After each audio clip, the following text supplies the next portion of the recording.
and welcome back to Happy and Healthy. I am your host, Janine Amapola.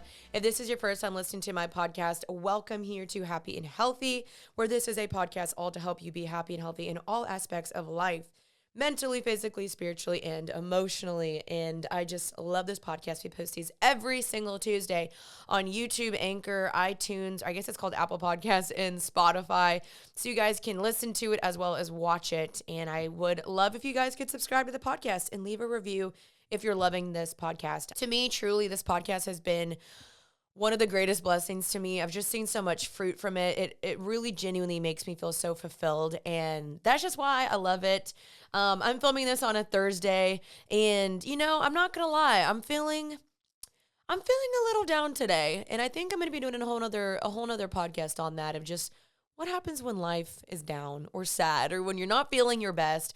So that might already be up or will be coming up. So just stay tuned for that because you guys can hear more of my thoughts on that. But I want it just to be authentic in the sense of that's what I'm feeling. Anyway, I'm really, really excited for today's episode. Today, I'm bringing on Lisa Anderson. Her team reached out to me to have her on the podcast, but I had already heard about who she was from Becoming Something podcast.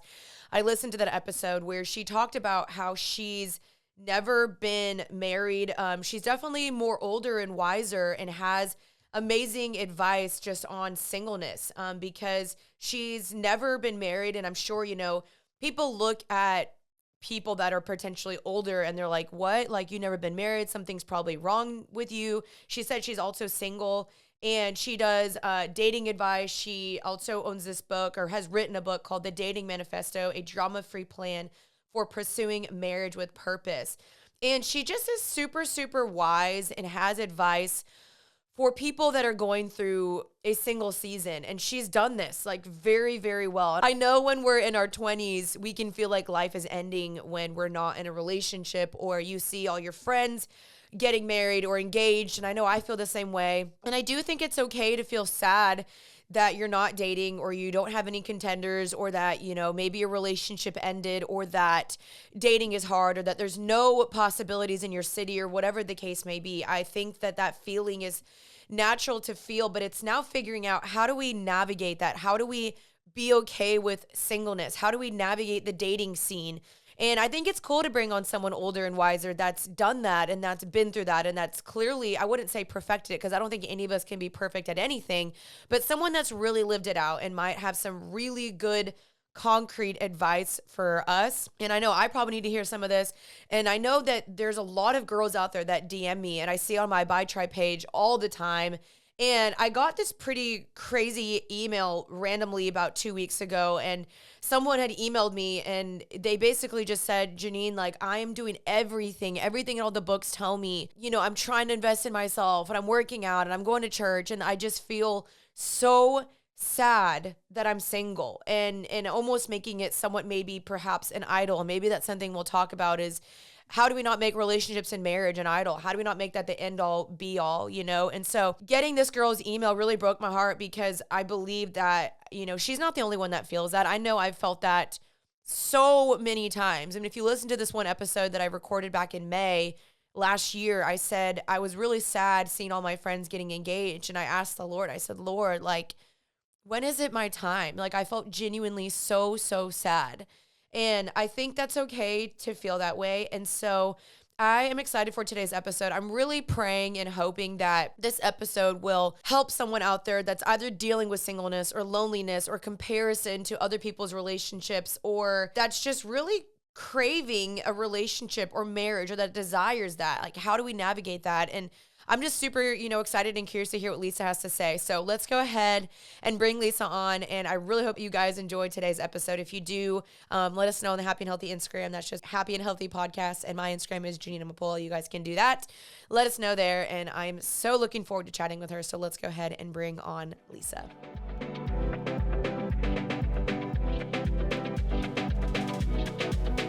All right, Lisa, welcome to Happy and Healthy. How are you today? I am doing well. It is so great to be here I'm in Colorado Springs, but good to see you on camera here. You as well. Are you cold over there? Is it getting into spring now? What's that looking like? We are finally getting into spring, but I tell you, like we could have like a 65-degree day and then it's 30 the next day. So we never know what to expect. I have like three different jackets in my car. So we have snow on Pikes Peak, which looks awesome. Oh, So that makes it nice. worth it. I'm Yeah. super excited. I'm actually heading to Colorado tomorrow to do my last ski trip. So I'm pumped. I love Colorado. Very nice. Yes. So, Lisa, I actually heard about you on the Becoming Something podcast. So when I got the email from your team, I was like, absolutely, let's do this. I think you have a very unique story, a very unique voice. I think you're extremely full of wisdom.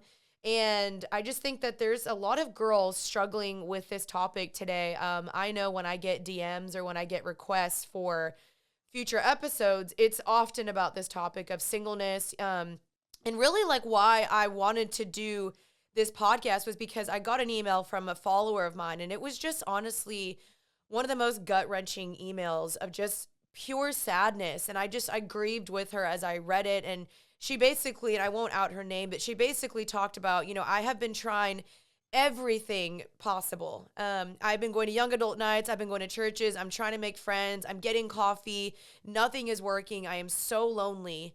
How do I make this desire stop of wanting a boyfriend? Why won't God give me a boyfriend? How do I enjoy being single? She put in quotes as well, enjoy being single when it is so painful and so heartbreaking. And you have this story of never being married, you're still single. I'd love to just hear your story, how that's been, and then let's just try to go through and kind of answer this girl's question as to how do we maneuver being single and navigating dating in today's day and age. Absolutely. Well, Janine, it is such an important question and conversation to have because I think so many of us, especially maybe those of us that have grown up in a church or whatever, just feel like, isn't marriage kind of owed me? Isn't a relationship owed me? Like, my goodness, like that should be just the most natural thing in the world because, hello, I've watched all the Hallmark movies. I mean, I know how this should play out. And so I think for me, I never expected to be single this long. I mean, I thought for sure that at some point, I would lock eyes across a Starbucks. I would meet a guy at church. I would just whatever, and it would just happen. And so for me, it's been reconciling myself to that and understanding what could God be doing in this. And so the first thing, just to say to this listener, I would love to say first and foremost, and I hope this doesn't sound like any kind of pat answers because I feel like the first step that's necessary here is to grieve the fact that you are single and you don't want to be single. Mm. That is okay. I mean, the fact that we can grieve, God in the Psalms tells us to pour out our complaint to him. And he's no, he's not messing with that. I mean, that is like the person we don't want to pour our complaint out to is the guy that we wish we were dating, but he has no interest in us. Yeah. But yet we get all crazy and catty and start acting like, we're entitled to XYZ guy because we met him in small group. But here's the deal. God is the one who not only cares, but actually can do something about your situation. And so we have to be willing to grieve this. And, a few years back, I wrote a book, The Dating Manifesto. And in it, I actually have an entire chapter on grieving singleness because I Wow. think too often in the church, we broad brush that and we say, oh, just, trust the Lord, be happy with where you are, just be glad, it's better than being in a terrible marriage or a Right. terrible relationship. But the fact is, if you have friends who are dating and getting engaged and stuff, that doesn't help, for people to just say, hey, put on your big girl pants and just be happy and trust God. Okay, that said, the second part of what I would say to this listener is you do have to trust God. Okay, Yeah. because the fact is God is in the business of making good matches. God created marriage. The Bible begins with marriage, it ends with marriage. I mean, God loves marriage. But he is not, when people in the church, well meaning ladies often come up to me and they're like, Lisa, your day's going to come. Don't you worry. Your time, you're going to meet this amazing guy. Okay, they don't know that and they can't promise that to me. Right. And so, it's like, ladies in the church, stop saying that. So this idea that, God hasn't promised me or anyone else marriage. He hasn't promised people great marriages. There are Right. a lot of women in marriages who are extremely lonely and unhappy. So we can't assume that that's going to fix the situation. So, just coming into that, I remember being in my 20s, and the day I turned 30, I had to grieve, Janine, the fact that I would now never be married in my 20s. And then Wow. I left my 30s into my 40s, and I'm like, there went the 30s. That will no longer be part of my story. When I was 30, my dad died of lymphoma, and I had to reconcile the fact that he will never be at my wedding. And so there Wow. are losses throughout life on a number of different levels. And the thing is, we often look at it as single women as like God is calling us to trust him with something just crazy and big. And this feels crazy and big. So I'm not going to say it isn't. But the fact is, everyone in this world has to trust God with something, Yeah. sometimes multiple things at once. So you may think, if I just got married, my life would be so much better. But maybe then you struggle with infertility. Or then what do you do when you have a rebellious teen, or your husband walks out on you, or you have financial ruin? I mean, the fact is, this world is broken and we Yeah. are broken people. And the only thing that we are promised is that God will be near to us and will walk through everything with us. And he is closer than anyone else that we would ever need. And that's our rock solid confidence. Amen, sister. Wow. And thank you for just sharing that. I'm sure that's, like hard and like vulnerable to reconcile with of like, wow, I thought I was gonna have this in my 20s. Nope, that didn't happen. 30s. That like I just, hit 28. And I know like to other people, they're like, shut up, you're 28. Like that's not that big of a deal. But like genuinely, when I was younger, I told my roommate this yesterday. I was like, I had a dream that I would be married when I was 24, kids by 26, and like I'm 28, still no ring on my finger, like still disappointment there. And I made this podcast about a year ago. Same thing, just being like, Lord, when is it my time? Because I was watching all my friends. When I moved back to Dallas, I said, these are going to be my girls. I had like 3 to 4 girls in mind that I was going to be, doing the single life with. And then literally the same month that I moved back, they all got into relationships and all got engaged 6 to 7 months later. And I was like, okay, there goes my community. And I was really sad and I had to grieve with that as well. And I think that's something that the church often gaslights. And I don't like that is that they're just like, oh, your time will come. Or the same thing of like what you said, well, at least you're not in an unhealthy marriage. It's like, well, just because you're in a marriage doesn't mean it has to be unhealthy. Like that's not always like the con of the other side of the coin. And I do understand that's like what people are trying to say to comfort you. But sometimes I think it's just okay to let someone know and say, you know what? You're right. That is really, really hard. And I'm really, Yeah. really sorry. And that's sometimes I just try to tell people, it's like, I don't have the answer for you. I don't know when your Prince Charming's going to come. I have a lot of my really, really good friends in California because dating pretty much stinks there. That's why I moved. Um, all of them they're the most amazing, amazing single women. And I'm just like, I keep thinking like, why are these girls so single? They're so amazing and they're so godly and God fearing. And they're all still single coming to me, watching me and my roommate, start to date in Dallas. And they're like, that's so not fair. Like, when is our time going to come? And it's hard because I can't promise that to them. I can't guarantee them that they're going to find someone. And I feel bad for that. And another thing that's really sad, I think, is that, coming back to the South, everyone's getting in relationships. They get married really quick, they date really quick. There's something wrong and broken with you if you aren't in a relationship. And so this past weekend, one of my friends from California came to visit me, and she said that people asked her before they ever asked her, like, hey, what do you do for work or where do you live? They would be like, oh, are you in a relationship? Oh, are you dating anyone? And she was like, I've never had someone ask me about my singleness and who I was dating before really getting to know me. And that like hurt. And so I don't know if Mhm. you've experienced that or what any of your thoughts are regarding anything I said, but I'd love to hear your thoughts on that stuff. Yeah. Well, and it's mostly, I mean, here's the thing. This is mostly well-meaning people in the church who Right. just think that somehow they came up with this idea, and I don't know who started it, that really your life starts, your ministry starts, your effectiveness starts at marriage. And so we just need to get all these immature single people grown up so that they can find a partner and start really doing big things for God. But the one thing I love to say is that, hello, let's all remember that if that's the case, then first of all, me, second of all, Jesus have really lame lives. Okay. Right, right. So, I mean, it's just totally a fallacy. And so I always like to tell people, and I don't want folks to go the opposite extreme of saying, well, here's what I need to do. I need to self actualize and just be Mm-hmm. single and be, do my own thing and whatever. Because if God's called you to marriage, you better be open to it and you better be ready to put aside some things and prioritize it. But at the same time, singleness is not a waiting room for marriage. It's not a second class citizenship. It's not something that you're stuck in because God hasn't given you the thing that's better.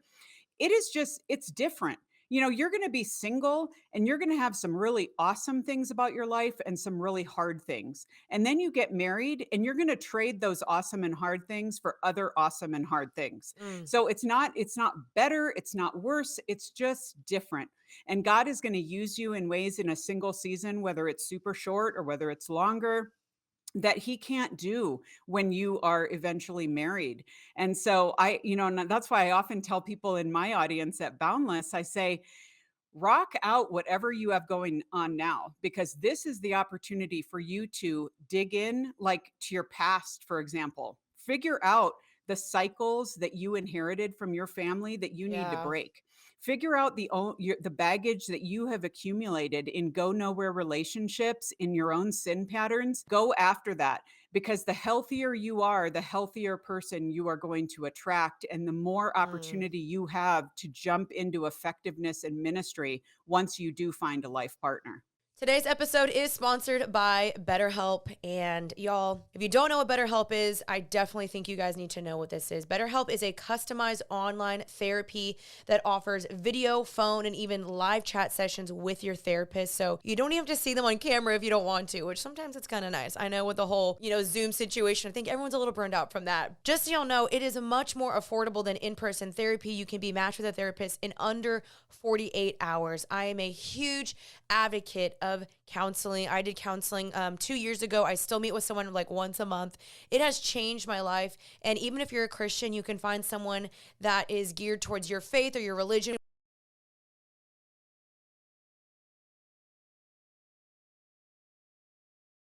You guys know the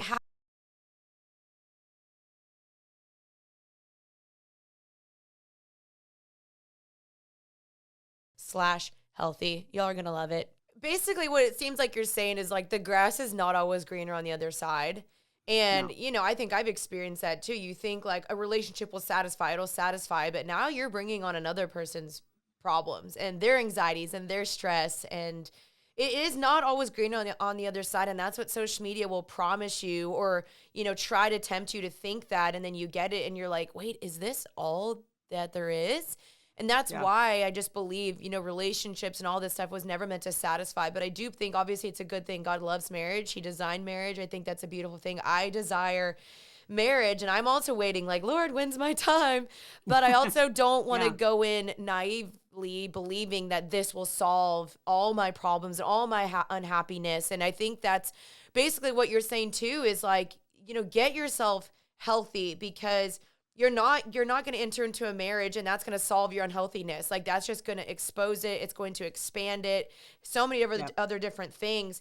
And I think that's the part that no one wants to do. No one wants to do the hard work because it's scary, it's vulnerable, it's pruning, it's refining, it's exposing, it brings out the ugly in us. And no one really wants to do that because it honestly genuinely is very scary to be like, wow, that's what was deep down inside of me. To bless your partner, I think that's the hard thing that you want to do because imagine if you were really healthy and you were doing your thing and you were like, man, I feel like the best I've ever been, and then someone else comes along and all of a sudden they overpromise and then underdelivered when you got into the relationship, and then you're like, wait, whoa, this person's actually really, really unhealthy or has very needy or clingy or abusive, and you didn't know that because up front they promise all these things, and then again the relationship exposes. It just does. And that's why I really do try to encourage people to be getting healthy on the front end, and that's just blessing yourself and your marriage. But I don't think anyone really wants to do that because they think that once they get into the relationship, okay, then I'll become healthy, then I'll become whole, then I'll become happy, all these things. And I'm just like, wait, whoa, that's not it. Yeah. Well, or this idea that somehow this other person is going to shore up all their weaknesses. And Mm, so let me tell you something terrifying that one of my listeners said to me. She wrote in and she said, Lisa, I really want to get married because then someone will be obligated to love me. Okay, that is such a lie from the devil, okay? Because we know that you can never look to another person to fill your needs, especially your emotional and your relational needs. So we just can't go there. But the difference is we do need to, as single people, whether we're young or older or whatever, we have to realize that we are still in relationships and we still have to go after relationships. So just because I'm single does not mean that I sit around and do only things for myself and I don't have to have relational skills or I mean, I have got several great girlfriends, different ages and stages of life who we pour into one another and we are accountable to one another. mm, They are up in my business on stuff. I mean, this is not like I'm single, so let me just do whatever I want because at some point I'm going to have to get married and then think about another person. Another thing I did, and I always like tear up about this because it was a very meaningful season to me. But Janine, I took care of my mom in the last 3 years of her life, and mm, she had dementia. And I brought her into my home because I wanted to give her a great last season and walk her home. Okay. And it was the hardest thing I've ever done. I felt like I gave up my youth in the sense of I used to be this fun, like interesting single person. And then all of a sudden, I'm looking for sales on Depends at Costco, because wow. I'm the youngest of 6 kids. So we had a huge generation gap, she and I. So she was older. And but it's like God called me to that, and God calls single people and young adults. So you 21, 22, 23-year-olds listening, you are still called to do hard things. You are called to walk a hard road. This is not a season just to coast. Who Right. can you pour into? Who can you sacrifice for? Who can you love right in your sphere? Learn how to do the hard things like communicate well, do conflict well, go after resolution and reconciliation in relationships that you've let stagnate because someday it'll be too late and you got to be willing to dig in hard and show the love of Christ to those around Mm. you. Wow. Thank you for sharing about your mom. Yeah. I'm the youngest of seven, and I uh feel you. And I saw this TikTok the other day about this girl talking about her dad getting older, and I couldn't even watch it because I started to tear up, and like the thought of losing my parents, and that's something that I've really realized in these last couple years, and that's why specifically I moved away. Is I was like, thank God I'm not married right now because I wouldn't have time to be taking care of my parents as well and investing into them, and like that's where you can maybe look back and be like, I know that that was really hard, but I know that God purposed that season for something. And yeah, thank you for sharing. I know that's just got to be incredibly hard. And I just love that you're even talking about do the hard things because I think everyone, yeah, we all, this society, this culture is just choosing whatever is easiest, whatever makes you happy, whatever just is the quick fix. And that's just not life. That's not reality. That's, we look at people in the Bible and they're getting beheaded and murdered for this faith. And it's not like this faith and this gospel does not promise prosperity and wellness and healthiness and all these things. It just doesn't. But it promised what you were saying, that God would be near the brokenhearted and he would be near us and bind up our wounds. And that's what I cling to, as well. And I think that's where, yeah, the 20s and 30s, just like, yeah, get busy loving people because I think that we learn to be good spouses and to be a good girlfriend or boyfriend, whatever, by our community and by our friendships. And I know that my friends have taught me so much of how to serve and how to love and how to give, how to exactly what you were saying, conflict resolution, how to be open about your feelings, how to have accountability, so many things that I'm just like, wow, if I didn't have my friends, I would probably be a very sucky wife. And I think yeah. community is to teach us that. And I think that's exactly, you're totally right on that. And so thank you for sharing that. Well, for sure. And I think too, that is why, Janine, when we talk about dating, which I do a lot, I think where do we get this idea, even within the church, that like everything else in our lives we do with accountability and in community. But then when it comes to dating, it's like, oh no, I don't want to talk to anyone about my love life. That's my business. Just going to get this boyfriend and his eyes like 24/7, and I don't want anyone to speak into that. But the fact is, once you start dating, you get crazy. You lose Yeah. your mind, okay? And you need someone who is like, "No, that's not okay." I always say I used to pridefully say this because I'm the Myers-Briggs, I'm an ENTP, and my T, the thinker, is like off the charts. So I'm super logical, okay? So I'm like, I can date y'all. I got this because I'm going to just like have a whole like checklist and I'm going to work it through.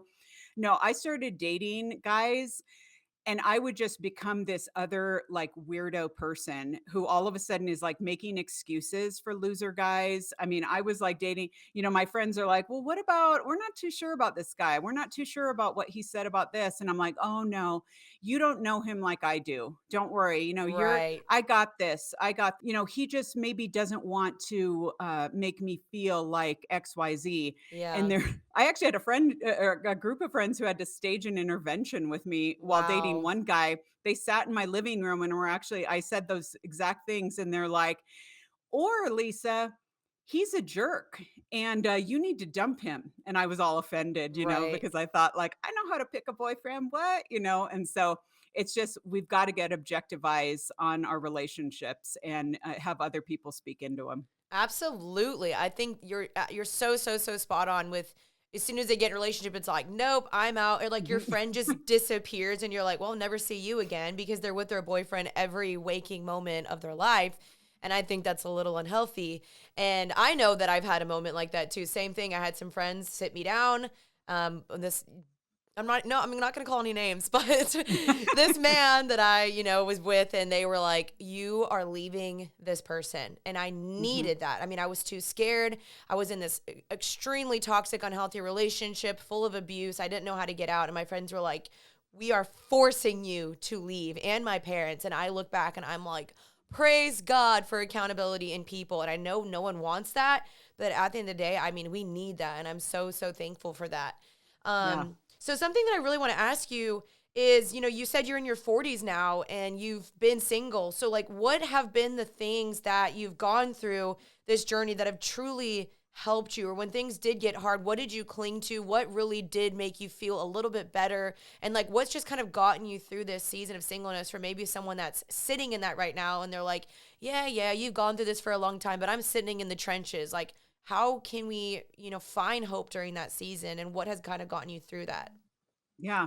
I think some of it, Janine, has been other believers, whether they're single or not, just speak truth to me about my situation. So for example, for someone to say to me, Lisa, just because again, we kind of make it this like cause and effect kind of thing. Like because I am single, that means I am also this, or I'm not this, or I'm lesser in this area. And I remember one friend telling me, and she said she'd had to say the same truth to herself, that just because I'm not in a relationship with someone right now, or just because there's not someone that I can say he loves me, I am not unlovable. I Right. am not, that does not define my status. That does not define my identity. That does not mean, so really putting that into perspective of like, this isn't a summation of who I am, of my character, of my personhood.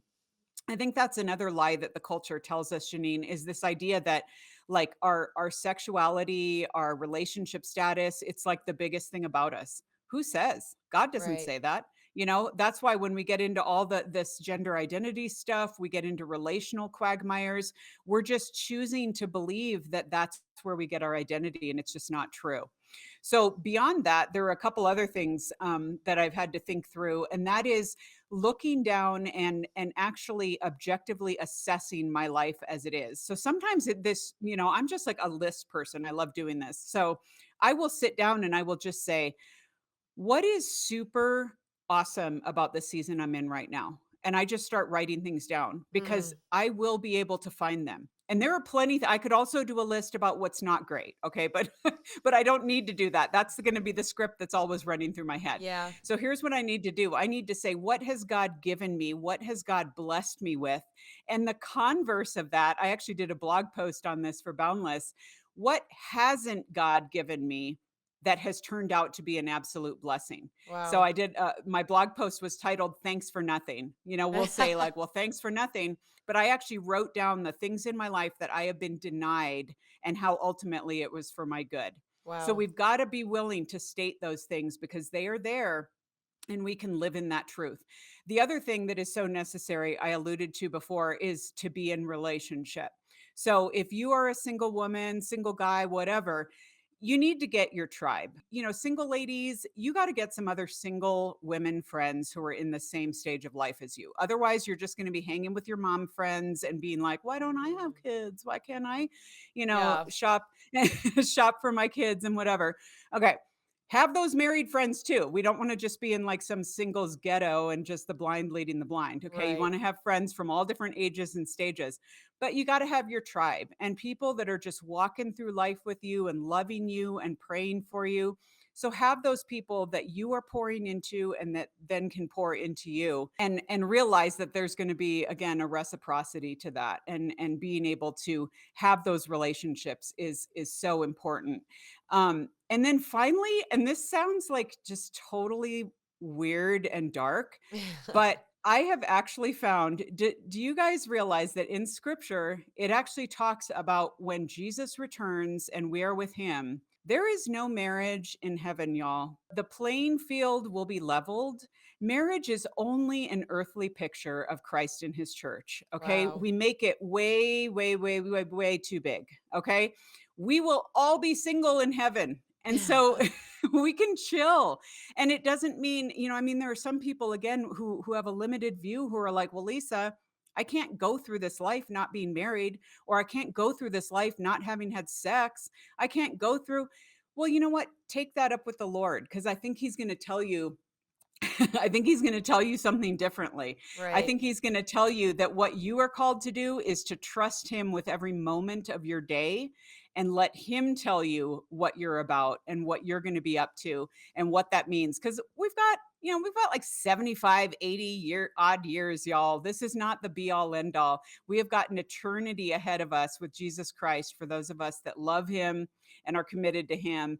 And we can look to that and know that there are so many greater things ahead. So take what he has, hold it, hold your hands open, because if he has marriage for you, you better be ready for it and not Right. just be all weird down in the dumps, not ready to receive it. Yeah. But at the same time, walk the road that's right in front of you because that's what you've been given. All you can do is take that next step. You're not looking out 5, 10 years and looking at what other people have. You take what you have because for some reason, God knows what's up and he's going to get you there. Wow, girl, you better preach. That was good. Yeah, Aw. those are just such good reminders. Thank you. Yeah, it's so weird to think about how we won't be married in heaven. You're like, wait a Mhm. second, this guy that I like so much, like, what? That's kind Married of people crazy. hate hearing that. Yeah, you're like, okay, I know that's hard, but it's the truth. Yeah. Yeah, thank you for saying that. I think just, a way for me to maybe try to summarize what you're saying is like, you can't make it an idol and you can't find your identity in it. And I think if you do two of those things, you're going to be left disappointed because it's not end all be all. It's not meant to be all consuming and your identity and the most satisfying thing in your life. Like literally the Lord Jesus should be enough. I think that's a question and a challenge for people is Jesus enough? And if we, again, Mhm. if we look at the Bible, like I know no one wants to look at the Bible. 20-year-olds are like, no, screw that. Like I just want my boyfriend when I want my boyfriend, But if you look at the Bible, like you don't hear about most of the apostles. We don't hear about their dating life. Like we don't know who they dated, how they dated, anything. And I didn't hear about any of them being married. Like none of them. And of course there are married people in the Bible, but most of the disciples or apostles, I didn't hear about them dating or being married. And so that's where I'm like, maybe there's something there that we need to ponder and consider. Yeah. Um, Well, and I always say it would be so great if we could just open the Bible and turn to first and second dating, and yeah, actually like get instruction. But it's not, again, it's there are principles there for relationships. There is trusting God. There's all of that contained there. And we can get instruction for just what God has for us. And then if he introduces someone into our life, then all the better. But now, all that to say, and I do want to add, because I don't want someone to think like, oh, well, Lisa doesn't care about, just let's hold up our Hello Kitty coffee mugs and celebrate singleness, all the single ladies. I really feel like there are things that we can do to actively be open to and pursue marriage. So you don't just sit around waiting for marriage to hit you like the flu. Okay. I Mm-hmm. mean, this is where I say to women, okay, maybe you don't want to be like running around stalking men on social and being like, hey, can you respond to my DM because I sent it to you a minute and a half ago. Okay, Yeah. no, that's not going to be that's not going to be helpful. But what is helpful is to put yourself in circumstances, whether in your church, in your small group, in areas of service, be that person who's like friendly to guys. You're not, it always cracks me up when women are like, well, I'm open to dating. And then they just travel around in packs like they're wolves. I mean, like what guy wants to break into that mess? Guys would be Yeah. terrified to approach a woman in that. And so, be the one that at church or wherever you are sits alone once in a while, and be the one who asks a guy a great question, or asks him what he's reading, at some point, or goes about and signs up for that missions trip when no one else does. Right. You never know what God's going to do, and there are many things that we can do to be actively about our business, what God has called us to do. And then many people have said this, look on either side of you and see who's there doing the same thing, because that might just be the person that God has for you. Wow, that's really good. It seems like just having a good little bit of healthy independence is good. Hmm. And just living your life and like letting the Lord bring the person according to his time. And I don't know, again, I think that's hard as people are like, oh, like I don't want to hear that. But I do think that is solid advice. When I think about my friends and the people that I know that are married, that's often what it has looked like is something like that. And so, yeah, thank you just for all your wisdom. And I really do believe that this is going to help some girls out there, and maybe even some guys out there that are listening as well. And something that I love to ask all my listeners before ending the episode is just this broad question, and you can answer it any way that you want to answer it. But what in your life, like what makes you feel happy and healthy? Okay, so I feel like the first thing that comes to mind for me is, this sounds dumb, but is water, which is hilarious because I live in Colorado where we have like 5 cups of water in like that. There aren't many lakes, there aren't many, we're landlocked and all that. Um, but I love being when I can just get away, especially if I can get to the beach or something and just hang out and be there by an expanse of water. It just reminds me, and there are so many allusions in scripture about, God as living water and what that Mm. looks like.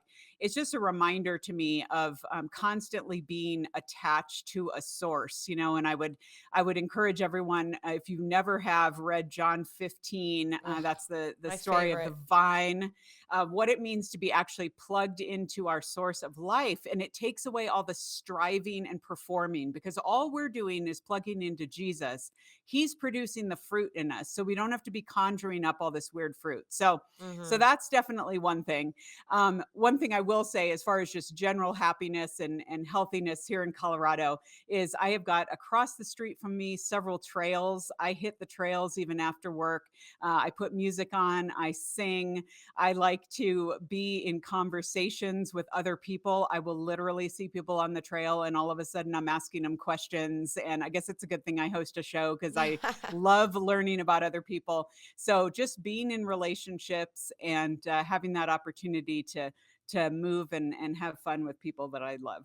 Great answers. I love that. I think nature is so therapeutic and just healing. And John 15, I have a whole ministry based off of that. John 15 is called Oh the Abide man. Tribe, and it's all about abiding and not striving. And it's a continual thing to learn to not strive. But I do love that verse so much. So, Lisa, thank you again for just coming on here and sharing your wisdom and your story.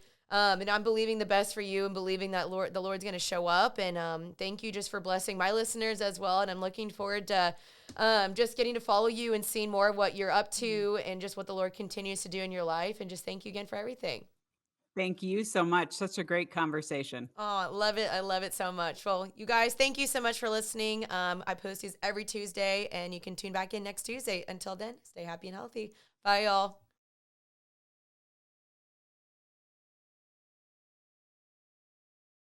All right, you guys, that was today's episode with Lisa Anderson. I really hope you guys enjoyed today's episode. I am just so inspired by her. I really feel like she had just so much wisdom. And I'm really genuinely hoping that this episode helped you. If this is a season you're going through or something you're thinking, and I don't think it's an uncommon thought. I'm not here to invalidate that it's hard or it's sad, or maybe you are craving a relationship or marriage, or you're comparing yourself to all your friends. I just want to say I'm with you. I understand you. I'm not trying to invalidate or gaslight what you're going through, because those feelings, they are real. And I'm just kind of basically here to be like, I get you and I'm so sorry, but keep believing for the best and know that God's plan is so, so perfect, and just keep keeping your eyes on him. Um, either way, I'm here with you. I care about y'all. I'm hoping this episode was a blessing to y'all today. And definitely go check out her stuff if you want to keep following her, or maybe ask her some questions on Instagram. And yeah, I love y'all. I care about you. And I'm just believing the best for you and I, and just that God's plans are bigger and better than anything that we could have ever known. And I just love y'all so much. Thank you for tuning into today's episode of Happy and Healthy. I post these every single Tuesday. We do also do monthly Patreons if you guys would like to donate to the episode. I am really trying to invest into an actual studio. And to be honest, just to let y'all in, podcasts do not make that much money. I'm just letting y'all know, like, some of my podcasts, I don't make a zero penny. Like, I make a zero dime off of it, like nothing. And so just know I genuinely do this because I love podcasting. I love helping y'all. It's a blessing to me to bless y'all, but I don't make a lot of money off this podcast. And so if you do want to donate, that would be amazing. There is absolutely no pressure. But the link is down below if you guys would like to. I would love to just try to invest into getting a studio. That's like my next goal and dream for this podcast, is that. And so thank you guys for listening today. You guys are the best. Again, you can catch these on YouTube, Anchor, Apple Podcasts, and Spotify, and anywhere you can listen to podcasts. So thank you guys for listening. I'll see you guys again next Tuesday for another episode of Happy and Healthy. Until then, stay happy and healthy. Bye, y'all. Love you.